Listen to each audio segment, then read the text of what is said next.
Air pasang juga membuat rel kereta di perlintasan kereta api di Jalan RE Marta Dinata Tanjung Priok terendam banjir setinggi lebih dari 15 cm. Ya, akibat peristiwa ini pemirsa 10 perjalanan kereta api dari Tanjung Priok menuju stasiun kota dan sebaliknya sempat terganggu selama 2 jam.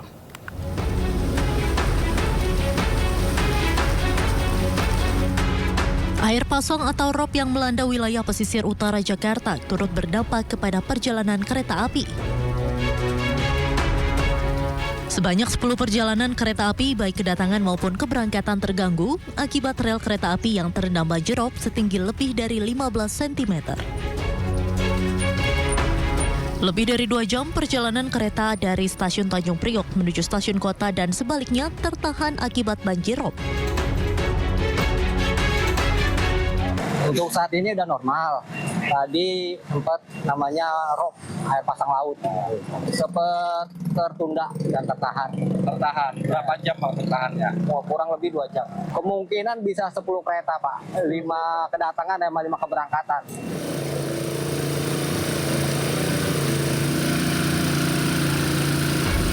Untuk mengurangi debit air yang merendam rel kereta, PT KAI mengerahkan 2 unit pompa mobile.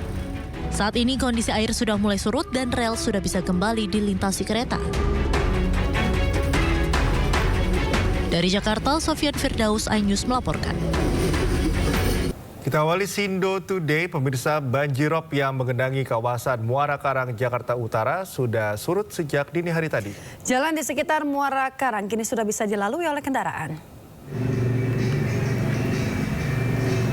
Pemirsa, genangan rop yang sempat merendam kawasan Muara Karang, Jakarta Utara berangsur surut. Tidak ada lagi genangan yang mengganggu kendaraan yang melintas di lokasi. Namun di beberapa titik masih terdapat genangan yang merendam sejumlah sepeda motor. BMKG menyatakan potensi banjir rob di kawasan pesisir masih akan terjadi hingga 20 Desember mendatang. Puncak pasang maksimum akan berlangsung mulai pukul 7 pagi hingga pukul 13 waktu Indonesia Barat.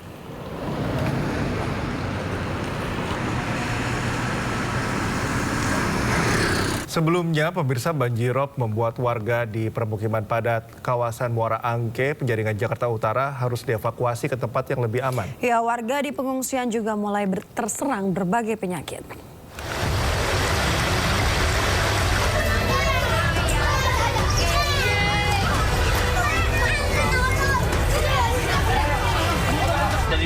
Banjirop kembali melanda permukiman padat kawasan Muara Angke, Penjaringan, Jakarta Utara. Ketinggian air mencapai 2 meter ini membuat sejumlah warga terpaksa dievakuasi ke tempat yang lebih aman. Petugas yang bersiaga mengevakuasi warga menggunakan 3 buah perahu karet. Warga mengaku dalam sepekan terakhir sudah 3 kali airop merendam rumah mereka. Bahkan banyak dari warga sudah menderita sakit akibat airop yang kotor. Bu Mariwah, ini udah berapa hari nih Bu banjir besar? 3 hari sama sekarang. Ini kalau ini yang paling besar bagaimana? Paling gede. Berapa ketinggiannya Bu? Ada 1 meter lebih ada?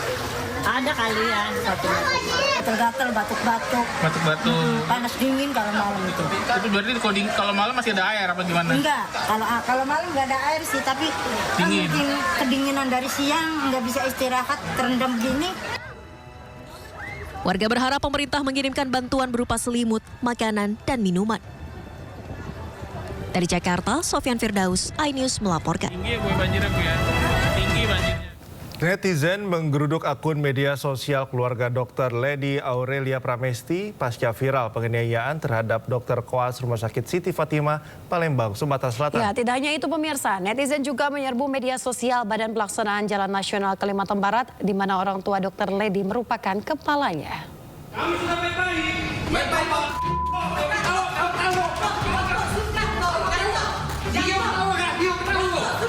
Geram dengan penganiayaan yang dialami Ketua Koas Rumah Sakit Siti Fatimah Dr. Lutfi Hadian yang dilakukan sopir keluarga sesama Dr. Koas, netizen menggeruduk akun medsos Badan Pelaksanaan Jalan Nasional Kalimantan Barat.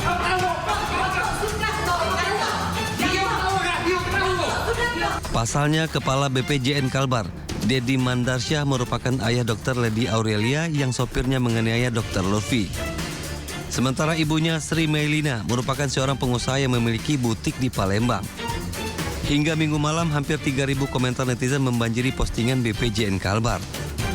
Netizen mengkritisi tindakan ikut campur istri Dedi, Sri Mailina terkait jadwal jaga putrinya Dr. Ledi di Rumah Sakit Siti Fatimah Palembang. Menurut kuasa hukum keluarga Ledi, Fadila bukan hanya seorang sopir, tapi juga memiliki hubungan keluarga dengan majikannya. Keterlibatan Sri Mailina menemui Dr. Lutfi untuk membicarakan jadwal jaga putrinya saat Natal dan malam Tahun Baru karena merasa anaknya tidak bisa mengkomunikasikannya dengan baik. Itu adalah sopir dan juga memang ada hubungan keluarga. Ibu Lina ini sebenarnya bertujuan untuk berkomunikasi. Mungkin dia menganggap anaknya tidak bisa berkomunikasi dengan rekan sesama mahasiswa, sesama peserta koas gitu. Kami merasa sangat kecewa juga dengan peristiwa ini dan merasa bahwa keadilan harus ditegakkan. Kami sudah melaporkan kejadian ini kepada kepolisian dan sudah ditindaklanjuti oleh pihak kepolisian. Semoga orang yang melakukan ini dapat dihukum sesuai dengan hukum yang berlaku di Indonesia. Pasca perawatan di rumah sakit, Dr. Lutfi dibawa pulang ayahnya ke Jakarta untuk pemulihan di rumah.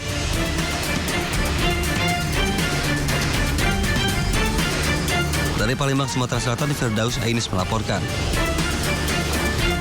Kita ke informasi selanjutnya, polisi telah meningkatkan kasus penganiayaan terhadap karyawan toko roti yang dilakukan oleh anak pemilik toko ke tahap penyidikan. Gelar perkara kasus tersebut sudah dilakukan, polisi juga memeriksa sejumlah saksi.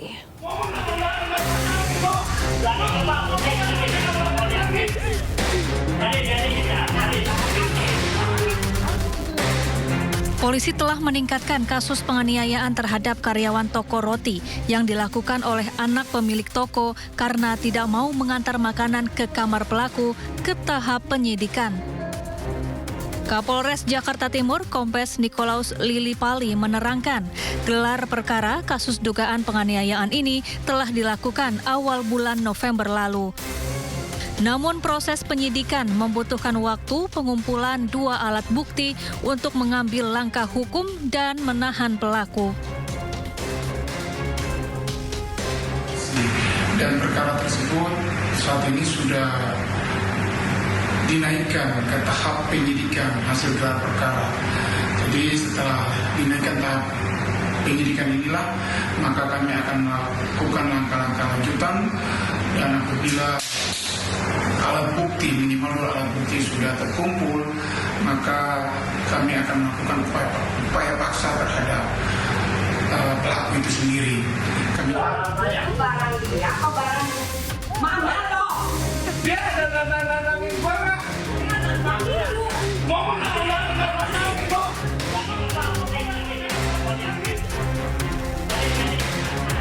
Sebelumnya viral di media sosial, seorang anak pemilik toko roti di Kelurahan Penggilingan, Kecamatan Cakung, Jakarta Timur, menganiaya karyawatinya. Korban dilempar kursi dan mesin pembayaran non-tunai karena menolak mengantar makanan ke kamar pribadi pelaku. Akibat penganiayaan, korban mengalami luka lebam di beberapa bagian tubuh. Aksi penganiayaan direkam teman sesama karyawan. Dari Jakarta, Rio Manik, iNews melaporkan. Sopir penganiaya dokter koas di Palembang, Sumatera Selatan ditetapkan sebagai tersangka. Polisi menyebut motif pelaku menganiaya korban karena kesal dengan perilaku korban yang dianggap tidak sopan terhadap majikannya.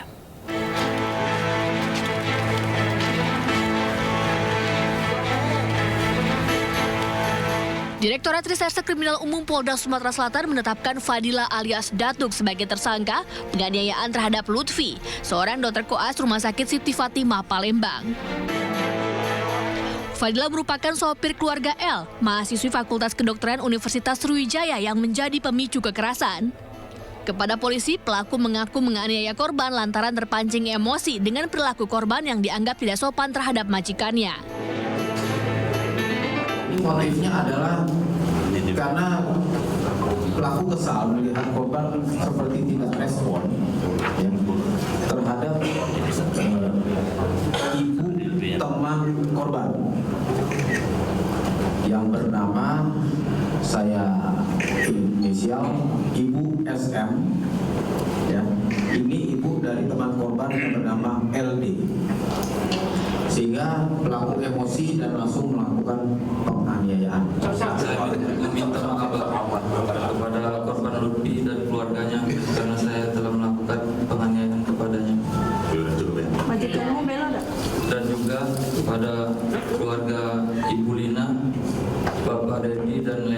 saya meminta maaf yang sebesar-besarnya karena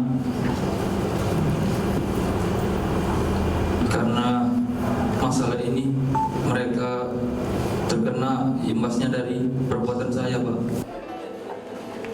Tersangka dijerat dengan pasal 351 ayat 2 KUHP dengan ancaman pidana 5 tahun penjara. Tim penyidik melakukan pemeriksaan terhadap AP, ibu kandung MAS, anak yang berhadapan dengan hukum dalam kasus pembunuhan terhadap ayah dan neneknya di kawasan Lebak Bulus, Jakarta. Terungkap bahwa sang ibu telah memaafkan apa yang telah dilakukan oleh MAS.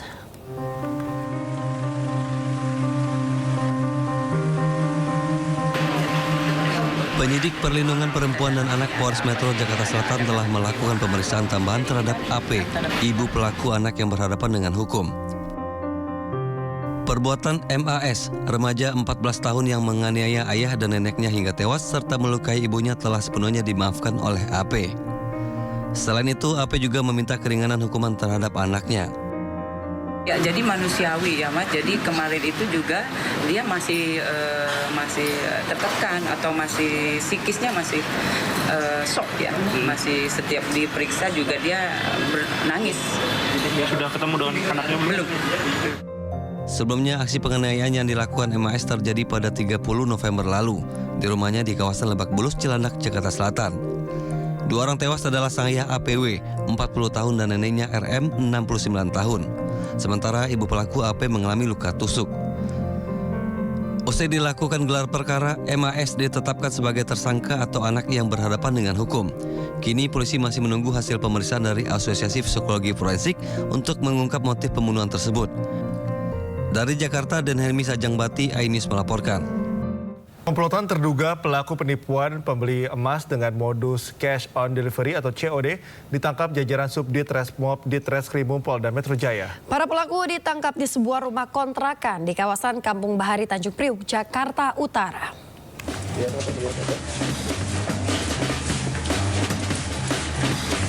Tim Subdit Resmob Ditreskrimum Polda Metro Jaya melakukan operasi tangkap tangan terhadap komplotan terduga pelaku tindak pidana kejahatan dan penipuan di sebuah rumah kontrakan di kawasan Kampung Bahari, Tanjung Priok, Jakarta.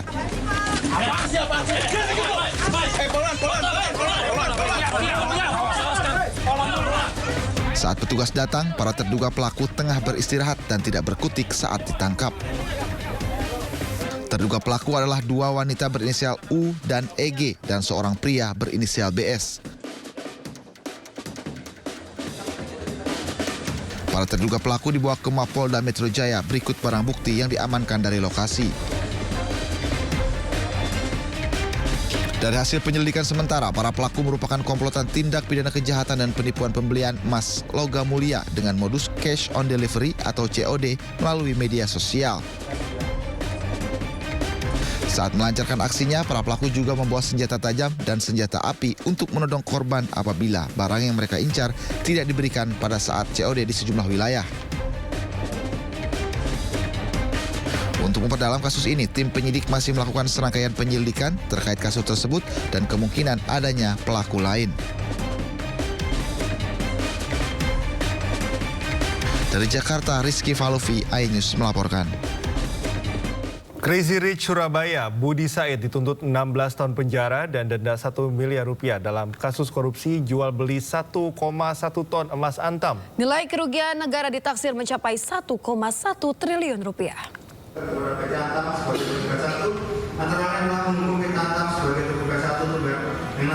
Pengadilan Tindak Pidana Korupsi Jakarta Pusat menggelar sidang tuntutan kasus dugaan rekayasa jual beli emas PT Aneka Tambang dengan terdakwa Crazy Rich Surabaya, Budi Said. Jaksa menuntut terdakwa dijatuhkan pidana penjara selama 16 tahun, serta denda sebesar 1 miliar rupiah, subsidiar 6 bulan kurungan. Terdakwa juga dituntut membayar uang pengganti kepada negara sebesar 58,135 kg emas antam, atau setara 35 miliar rupiah, serta 1,1 ton emas antam atau setara 1,07 triliun rupiah. Menjatuhkan pidana terhadap terdakwa Budi Said oleh karena itu dengan pidana penjara selama 16 tahun dikurangi selama terdakwa berada dalam tahanan sementara dengan perintah agar terdakwa tetap ditahan dalam rumah tahanan negara. Sementara terdakwa Budi Said membantah tuduhan korupsi yang menjeratnya. Kelewatan ya Pak Budi, dituntut 16 tahun ya Pak? Iya, fitnah semuanya. Udah. Makasih ya, maaf.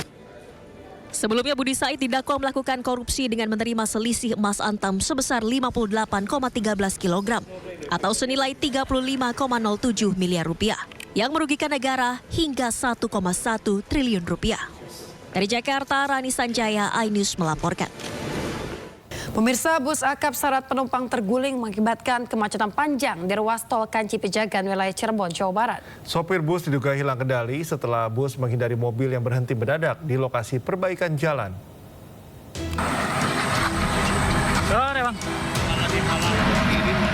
Jelang musim libur Natal dan Tahun Baru, bus penumpang trayek Jakarta tujuan Yogyakarta terguling di kilometer 223 tol Kanci Pejagan wilayah Cirebon, Jawa Barat.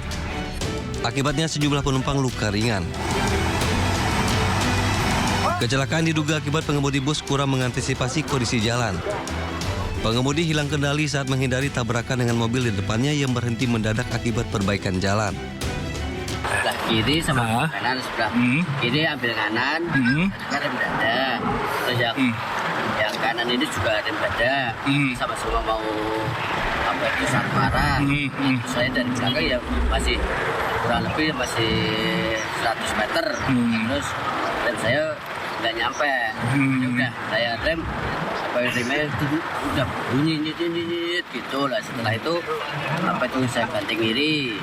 Nah kirain lubangnya masih jauh, ternyata udah dekat. Petugas kepolisian unit PJR serta petugas jalan tol segera mengevakuasi para penumpang. Badan bus yang melintang di tengah jalan tol sempat mengakibatkan kemacetan arus tol arah Jawa Tengah. Dari Cirebon, Jawa Barat, Toh Iskandar, iNews melaporkan. Pasca insiden keracunan satu keluarga yang menewaskan satu anak balita di Kecamatan Ngancar, Kediri, Jawa Timur, hasil penyelidikan polisi. Korban diduga berupaya mengakhiri hidup akibat terjerat pinjaman online.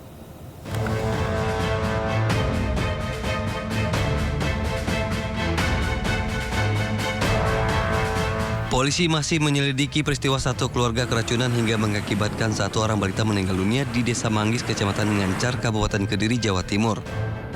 Sementara saat ini kondisi ayah dan ibunya dalam kondisi kritis. Dari hasil penyelidikan bahwa para korban sengaja meminum racun tikus lantaran terjerat pinjaman online dan mendapat teror penagihan secara terus-menerus hingga menyebabkan stres. Belum diketahui jumlah pinjaman online tersebut, lantaran ponsel yang digunakan masih dalam keadaan terkunci, sehingga harus menunggu korban sadar. Itu dari keluarga kita sinyalir terlilit pinjol. Karena terlilit pinjol, terus akhirnya dia bingung, terus berniat mengakhiri hidupnya. Nah itu yang berinisiatif menurut informasi awal, karena memang itu si terduga pelaku, karena kita masih terduga karena belum kita lakukan pemeriksaan, itu si istrinya.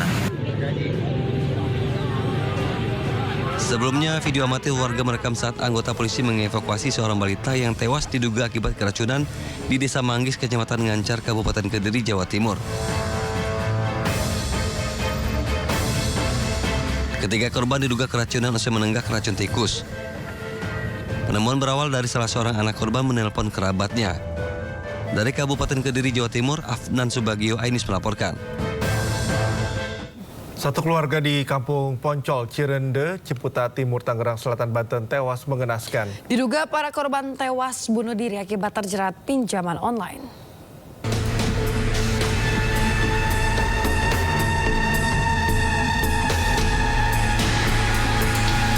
Warga Kampung Poncol, Cirende, Ciputa Timur, Tangerang Selatan, Banten digegerkan dengan penemuan satu keluarga tewas di rumahnya. Para korban yakni suami berinisial AF, istri berinisial YL, dan anak balitanya berinisial AA. Para tetangga tak menyangka ketiganya tewas meski para korban tidak kunjung keluar rumah. Penemuan korban berawal saat warga masuk rumah korban melalui jendela untuk menghidupkan air. Salah seorang keluarga korban, Yani, menyebut sang istri ditemukan dalam kondisi tertidur, sedangkan suami ditemukan tergantung. Sementara sang anak sempat dilarikan ke rumah sakit, namun nyawanya tak bisa diselamatkan. jendelanya tuh kebuka. Jadi saya dari jendela, buka handsetnya itu ya, pintu itunya soleknya. Lah saya buka tuh pintunya. Udah gitu udah pada geletak adik saya, ponakan saya, udah pada biru. Saat ini para korban masih menjalani otopsi di Rumah Sakit Fatmawati, Jakarta. Dugaan sementara para korban tewas akibat terjerat pinjaman online. Hingga kini, polisi masih melakukan penyelidikan dan belum memberikan keterangan resmi terkait kasus ini. Dari Tangerang Selatan, Banten, Nunung Purnomo, iNews melaporkan.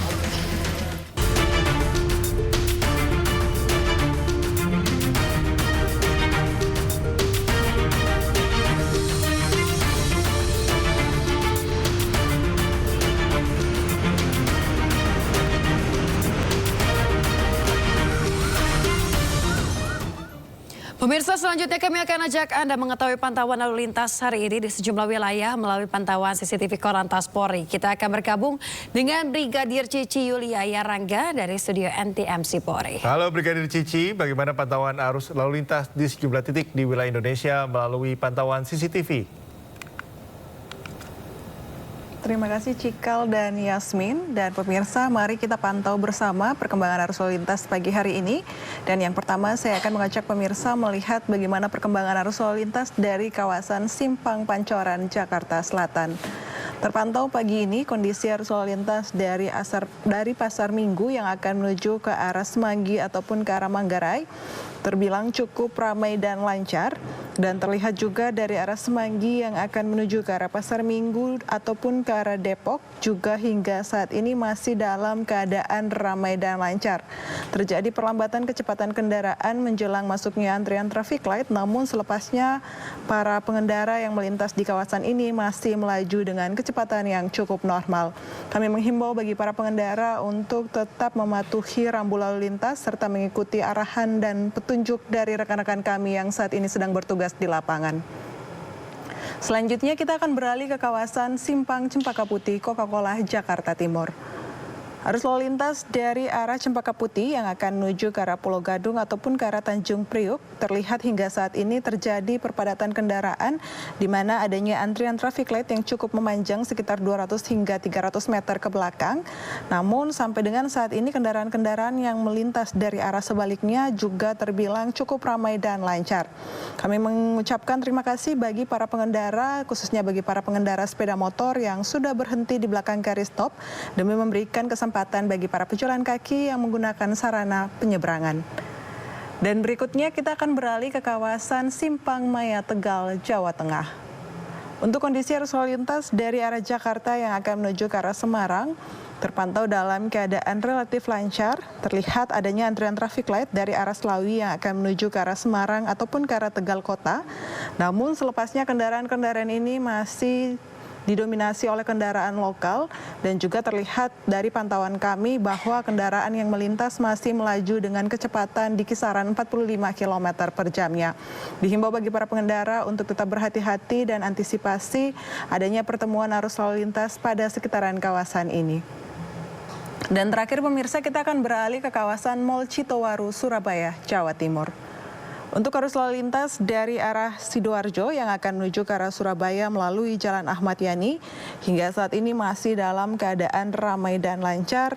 Kami himbau bagi para pengendara untuk tetap pada lajur dan jalur yang telah ditentukan demi menjaga keselamatan diri Anda pribadi, tetapi juga keselamatan bersama di jalan.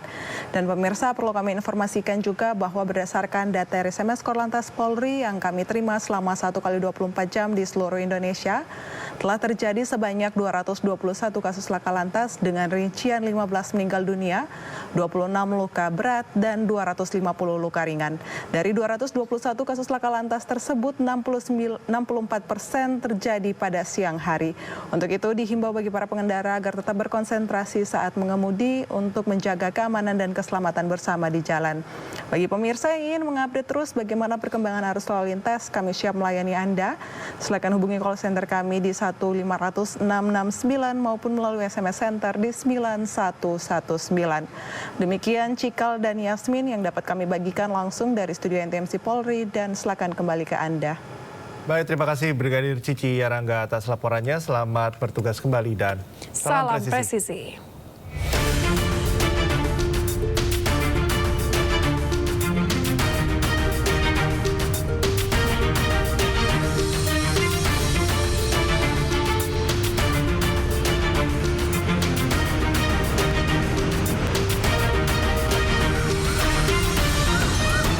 Pemirsa, petugas gabungan dari Dinas Perhubungan melakukan rem cek pemeriksaan kelaikan armada bus antar kota antar provinsi di Terminal Pondok Cabe, Tangerang Selatan. Hasilnya 8 bus akap dinyatakan tidak layak jalan dan harus segera diperbaiki.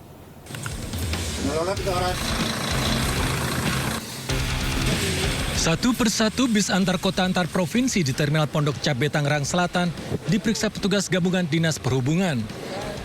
Hasilnya tak cukup baik. Dari hasil sidak ditemukan 8 unit bus akap tidak layak jalan. Beberapa temuan Direktorat Pengawas Badan Pengelola Transportasi Jabodetabek adalah kurangnya alat penunjang keselamatan. Bus yang tidak lolos ramcek diminta untuk kembali ke pool masing-masing untuk melakukan perbaikan. Misalkan ya itu sebenarnya nggak kayak seperti misalkan palu pemecah kaca yang kurang, kotak P3K tidak ada, atau lampu sennya ada yang mati gitu ya, dan tidak berfungsi. Ya seperti itu aja sih. Uji kelayakan atau ramcek akan dilakukan berkala, terutama pada bus antar kota antar provinsi, guna menjaga keamanan, kenyamanan, dan keselamatan penumpang, khususnya pada musim liburan Natal dan Tahun Baru ini. Dari Tangerang Selatan, Banten, Nunung Purnomo melaporkan. Ya pemirsa, kita ke informasi selanjutnya. Jelang libur Nataru, suasana di stasiun Pasar Senen ramai penumpang. Mayoritas penumpang bepergian dengan jalur kereta untuk berlibur atau pulang ke kampung halaman. Sementara di stasiun Halim Perdana Kusuma, lebih dari 20.000 penumpang menggunakan kereta cepat Wush di akhir pekan.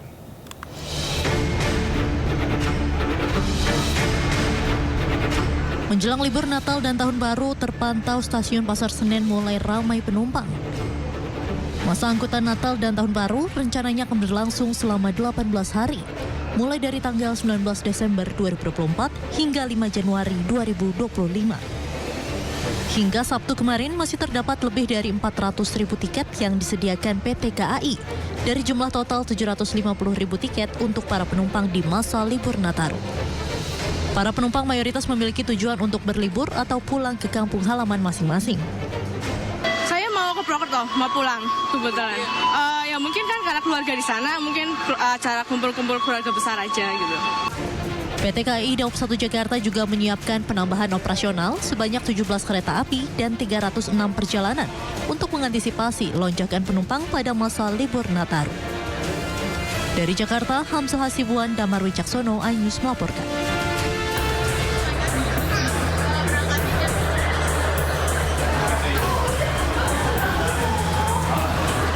Beginilah suasana di stasiun kereta cepat Wush di kawasan Halim Makassar, Jakarta Timur. Peningkatan penumpang yang menggunakan kereta cepat, baik yang menuju Jawa Barat maupun sebaliknya, terlihat sangat signifikan. Peningkatan ini terjadi sejak hari Rabu pada tanggal 11 Desember 2024. Jumlah penumpang harian mencapai lebih dari 20.000. Angka ini meningkat sebesar 12% dibandingkan rata-rata hari biasanya, yang berkisar di angka 16.000 hingga 18.000 per hari. Peningkatan ini lebih besar terlihat pada Jumat, 13 Desember, penumpang mencapai 23.000, meningkat 15% dibanding hari-hari sebelumnya. Hingga saat ini total tiket yang terjual mencapai 60.000 tiket, periode tanggal 13 hingga 15 Desember 2024. Ya, peningkatan volume penumpang Wush memang sudah terjadi sejak minggu ini. Tepatnya di hari Rabu kemarin sejak 11 Desember itu sudah terjadi peningkatan yang cukup signifikan dengan rata-rata 20.000. Di mana biasanya untuk hari kerja atau weekday penumpang rata-ratanya hanya sekitar 18.000 per hari. Dan bahkan di hari Jumat kemarin penumpang mencapai 23.000. Bisa dikatakan peningkatan terjadi sekitar 15% jika dibandingkan pada hari biasa. Karena memang saat ini sudah mulai memasuki masa libur sekolah dan juga akan berlanjut nanti ke masa libur Natal dan Tahun Baru. Untuk mengakomodasi kenaikan jumlah penumpang hingga puncak Natal dan Tahun Baru, KCIC mengoperasikan sebanyak 48 perjalanan kereta cepat dengan 28.000 tempat duduk setiap harinya. Dari Jakarta, Rio Manik, iNews melaporkan. Pemirsa, jelang libur Natal dan Tahun Baru, harga tiket pesawat domestik turun hingga 10%. Sementara tiket kereta api dari Jakarta tercatat sudah terjual 290.000 lembar sepekan jelang Natal.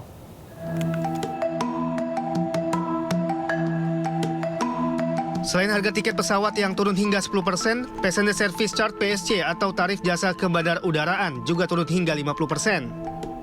Penurunan tarif jasa ke bandar udaraan ini berlaku selama libur Nataru, tepatnya untuk penerbangan 19 Desember hingga 3 Januari. Namun pemberlakuan pemotongan tarif PSC 50% ini hanya berlaku untuk penerbangan domestik di 37 bandara. Penurunan harga tiket penerbangan dan tarif layanan bandara diharapkan dapat meningkatkan pergerakan wisatawan domestik dan mancanegara sehingga dapat berdampak positif bagi perekonomian. Sementara dari moda transportasi kereta api jarak jauh, sepekan jelang musim libur Natal, 290.000 tiket kereta api dari sejumlah stasiun di wilayah Daop 1 Jakarta sudah ludes terjual.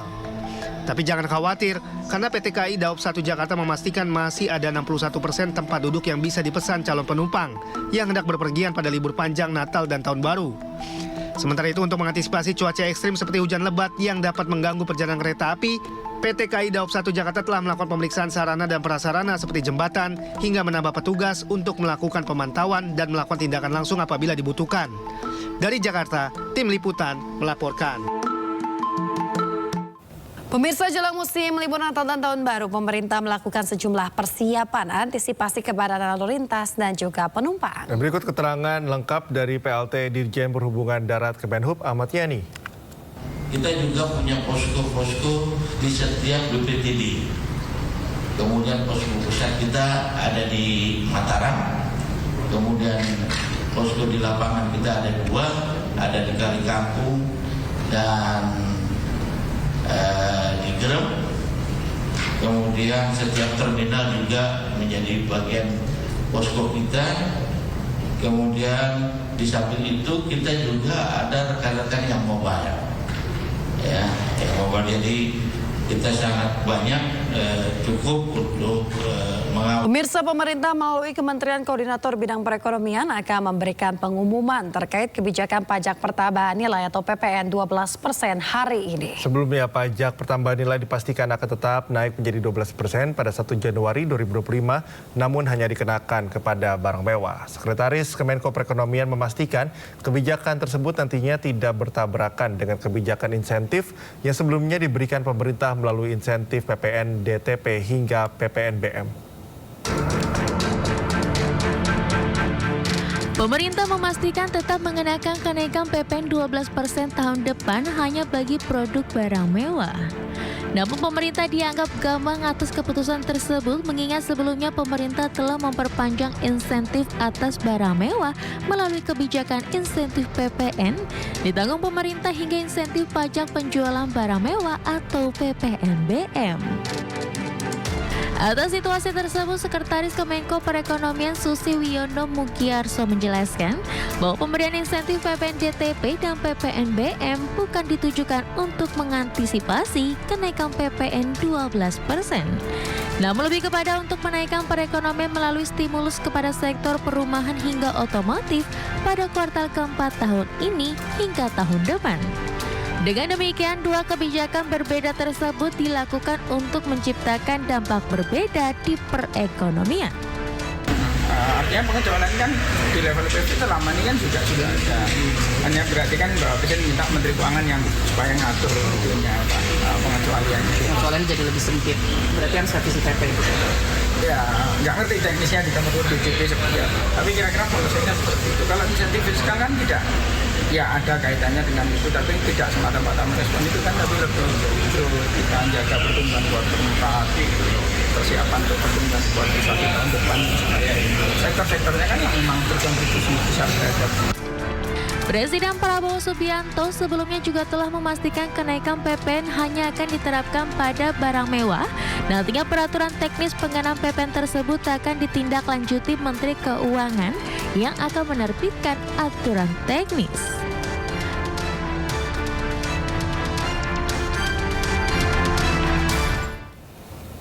Pemirsa, Kementerian Keuangan sedang dalam proses merampungkan aturan pajak pertambahan nilai 12% yang akan diterapkan mulai tahun depan. Menteri Keuangan Sri Mulyani memastikan pajak ini tak akan berlaku bagi barang-barang yang menjadi kebutuhan pokok masyarakat.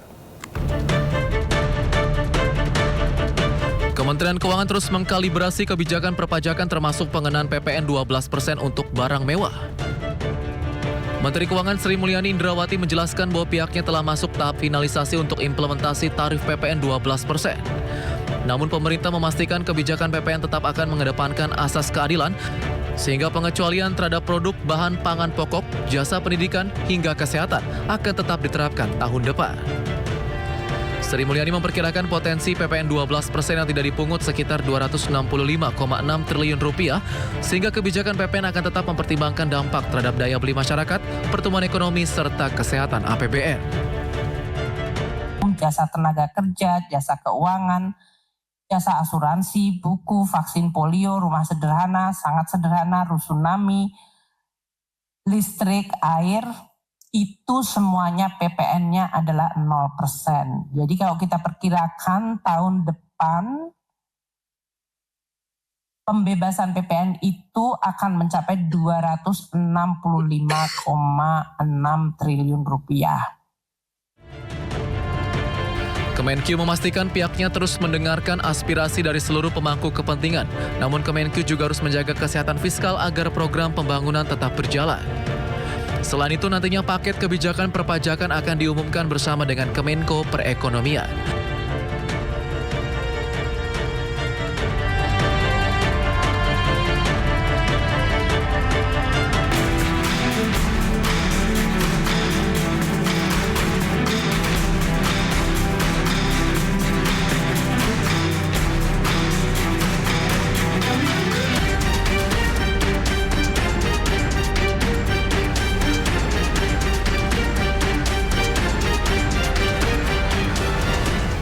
Pemirsa, jelang liburan sekolah dan Nataru 2025, calon penumpangnya akan menyeberang ke Pulau Sumatera melalui pelabuhan penyeberangan Merak diimbau reservasi pembelian tiket kapal lebih awal. Kepada seluruh calon pengguna yang berencana menyeberang selama periode angkutan Natal dan Tahun Baru untuk mendapatkan tiket sehari sebelum melakukan keberangkatan. Hal ini dilakukan guna mengantisipasi terjadinya antrean penumpang maupun kendaraan.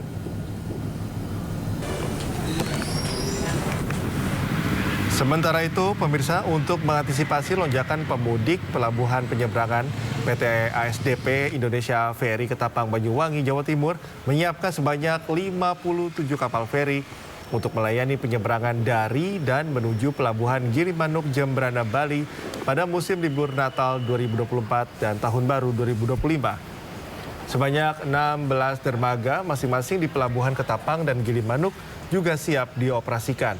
Area parkir kendaraan di pelabuhan dipastikan dapat menampung sebanyak 1.600 kendaraan. Pihak pelabuhan mengimbau masyarakat membeli tiket secara online agar tidak terjadi penumpukan kendaraan di loket pelabuhan.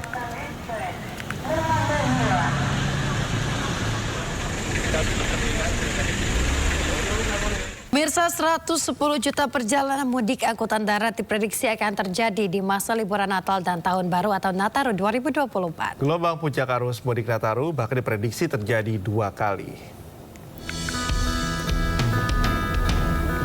Dirjen Perhubungan Darat memprediksi puncak arus mudik libur Nataru 2024 akan terjadi pada 24 Desember 2024 hingga 31 Desember 2024. Untuk mengantisipasi lonjakan perjalanan, pihaknya akan melakukan pembatasan angkutan berat mulai 20 Desember mendatang. Pembatasan ini tidak termasuk angkutan BBM, sembako, dan komoditas vital lainnya. Pihaknya juga akan menerapkan sistem kontraflow di sejumlah ruas tol, diantaranya di kilometer 47 dan 70 Cikampek untuk arus mudik Nataru, dan di kilometer 70 dan 40 Cikampek untuk arus balik. Kemenhub RI juga akan mempersiapkan 113 terminal dan 32.130 armada bus untuk angkutan jalan, 11 lintas, 21 pelabuhan, 159 kapal, 48 dermaga, dan 11.628 personil untuk angkutan sungai dan danau dan penyeberangan. PLT Dirjen Hubdar Kemenhub Ahmad Yani juga menegaskan pihaknya juga telah menyiapkan posko-posko untuk mengawal arus pergerakan kendaraan selama Nataru.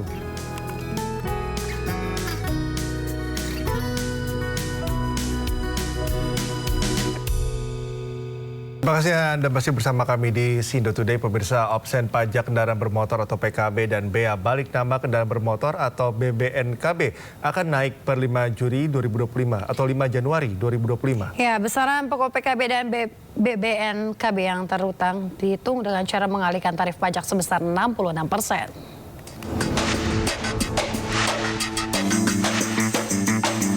Mulai tahun depan, opsen pajak kendaraan bermotor atau PKB dan bea balik nama kendaraan bermotor alias BBNKB akan naik. Angkanya akan ditentukan oleh pemerintah masing-masing. Sebagai informasi, opsen pajak merupakan bagian dari regulasi yang mengatur pembagian pendapatan pajak antara pemerintah provinsi dan kabupaten atau kota.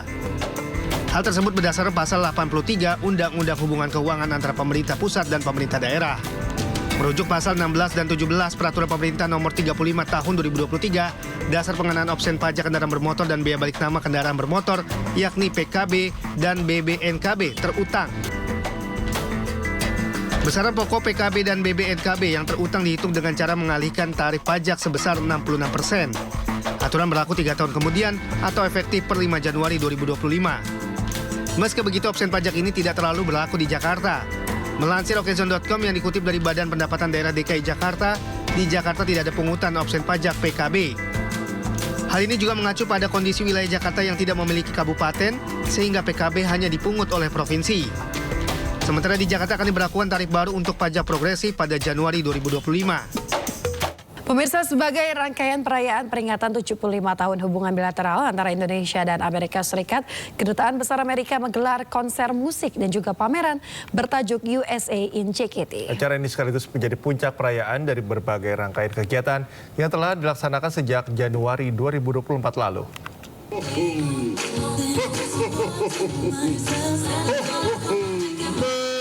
75 tahun sudah Amerika Serikat dan Indonesia menjalani hubungan diplomatik bilateral. Hubungan bilateral Amerika-Indonesia ini pun diperingati dengan berbagai kegiatan. Salah satunya Festival Celebration of 75 Years USA in Jakarta. Dalam puncak peringatan hubungan diplomatik AS Indonesia ini dihadirkan pameran program Kedubes AS, berbagai produk-produk asal AS. Dalam puncak peringatan hubungan diplomatik Amerika Serikat Indonesia, ini dihadirkan pameran program Kedubes Amerika Serikat, berbagai produk-produk asal Amerika Serikat, hingga booth informasi pendidikan di Amerika Serikat seperti program pertukaran pelajar dan beasiswa. Kegiatan ini diharapkan menjadi momentum untuk terus memperkuat relasi antar kedua negara melalui kerjasama di berbagai sektor. Kerjasamanya kita dukung terus karena semua demi kepentingan kita semua bersama. Kita sangat ingin memperkenalkan lebih jauh lagi kepada dunia, khususnya ke Amerika Serikat, apa-apa aja yang ada di Indonesia, terutama musik di sini, dan kita siap untuk berkolaborasi dari Indonesia ke Amerika maupun dari Amerika ke Indonesia. And it is my hope that just as in the past that the United States and Indonesia have worked together on development and economic and human capacity. I have heard from so many U.S. companies who are interested in investing in Indonesia and who are interested in expanding trade and investment in Indonesia. And they are hoping for a stronger business environment and ease of doing business and more opportunities through economic reforms for them to invest. Acara ini turut dimeriahkan deretan artis ternama ibu kota seperti Malik and The Essential, Vidi Aldiano, Putri Aryani, dan DJ Diskoria. Para musisi pun berharap hubungan Amerika Serikat dan Indonesia bisa semakin terjalin erat dan menguntungkan kedua pihak. Di Jakarta, LC Casey, Raga Firdausa News melaporkan. Kita ke informasi lain pemirsa. Liburan ke Hong Kong tidak lengkap tanpa berburu kekayaan kuliner otentik khas Tiongkok. Ya, terlebih kini semakin banyak restoran yang telah bersertifikat halal. Wisatawan pun dan yang muslim kian mudah memanjakan seleranya. Salah satu spot kuliner halal populer di Hong Kong adalah kantin Masjid Ammar and Osman Ramju Sadiq Islamic Center. Kantin ini menyediakan aneka dimsum lengkap dan Chinese food halal lainnya.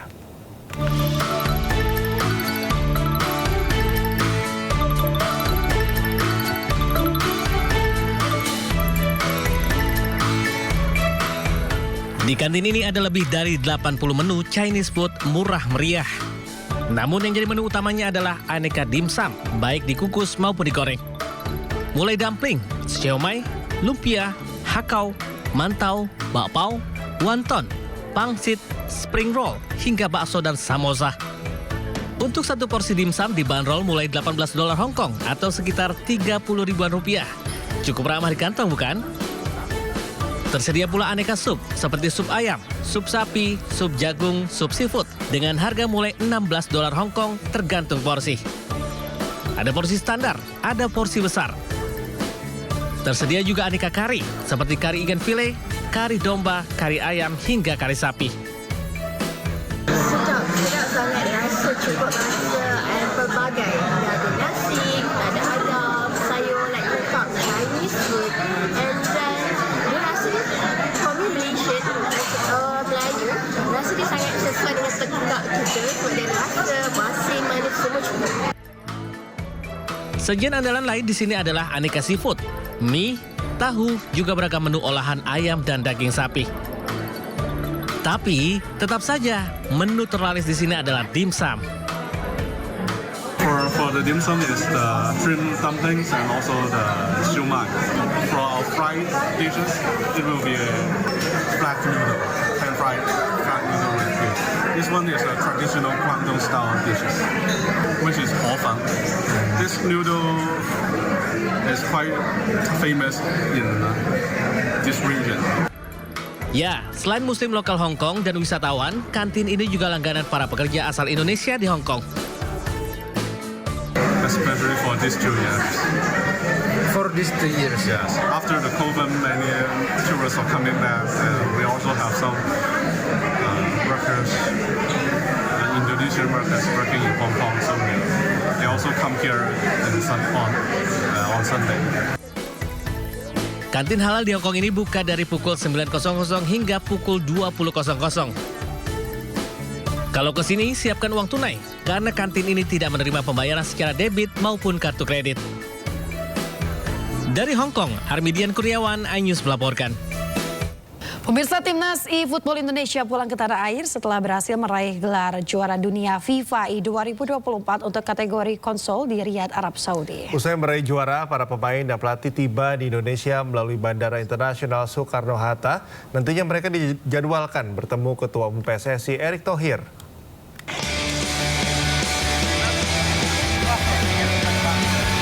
Timnas eFootball Indonesia pulang ke tanah air melalui Bandara Soekarno-Hatta, Tangerang, Banten setelah berhasil meraih gelar juara dunia FIFA I 2024 untuk kategori konsol. Setibanya di Indonesia, para pemain dan pelatih dijadwalkan bertemu dengan Ketua Umum PSSI Erick Thohir di salah satu hotel di Jakarta Selatan. Gelar juara ini mampu diraih Timnas eFootball berkat persiapan yang cukup matang yang dilakukan para pemain selama 17 hari. Pemain Timnas eFootball Indonesia Rizky Faidan mengaku bersyukur atas prestasi yang diraihnya. Ia juga berharap prestasi ini mampu dipertahankan. Terima kasih sebelumnya. Ya, menanggapi hasil kemarin pastinya senang, bersyukur. Alhamdulillah lah akhirnya bisa juara dunia juga. Terus spesial juga karena ini kan bawa nama Timnas Indonesia juga di bawah PSSI resmi. Jadi kesannya kayak lebih gimana ya, juara dunia tapi lebih bergengsi lagi. Sebelumnya Indonesia keluar sebagai juara Piala Dunia FIFA I 2024 dalam nomor eFootball kategori konsol di Riyadh, Arab Saudi. Indonesia yang diwakili Rizky Fadian, Elga Cahya, dan Akbar Paudi sukses menyikat berhasil dengan skor 2-1.